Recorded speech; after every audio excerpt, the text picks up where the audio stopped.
Fir-raħal pittoresk tax-xara Għawdex fil-komunità ta' Ġesu Nazzarenu ser jinfetaħ night shelter ġdid li joffri opportunità lill-anzjani li matul il-jum jgħixu fid-dar tagħhom u fil-għaxija jsibu l-ken u l-wenz f'dan iċ-ċentru fejn qattaw il-lejl.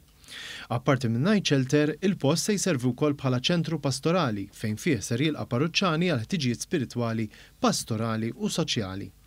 Il-binja li tinsab f'post tal-kwiet f'Tarf ix-Xara imqasma fi 3 sulari, bit-tielet sular jitqassam f'bosta kmamar fejn jistgħu jorqdu l-anzjani u jagħmlu użu minn faċilitajiet mill-aktar moderni.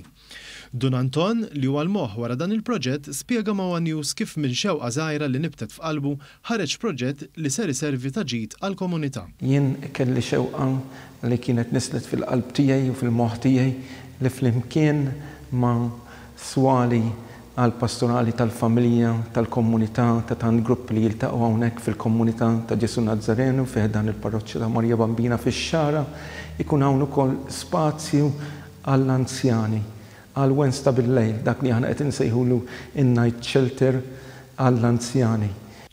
Kien fl-2017 li ntaħa ftehim bejn is-Segretarjat Parlamentari għal persuni b'diżabilità u anzjanità attiva u l-komunità ta' Ġesu Nazzarenu biex il-binja tibda tilqa' wkoll lill-anzjani matul il-lejl. Il-Ministru għal Għawdex Justin Caruana spjegat kif is-servizz kollu ta' dan ix-shelter ser ikun iffinanzjat mill-Gvern u li b'dan il-proġett se jibbenefikaw l-anzjani u l-familji tagħhom. Bażikament il-ftehim mill-ħuq bejn il-Gvern u l-Knisja kien illi l-Knisja toffri il-proprjetà tagħha però imbagħad l-amministrazzjoni tal-post u anke s-servizz ta' carers jingħata mill-Gvern u jiġi finanzjat mill-Gvern. L-anzjani li jridu jorqdu fin-night shelter iridu japplikaw għas-servizz bl-applikazzjoni tiġi evalwata u assessjata minn tim multidixxiplinarju.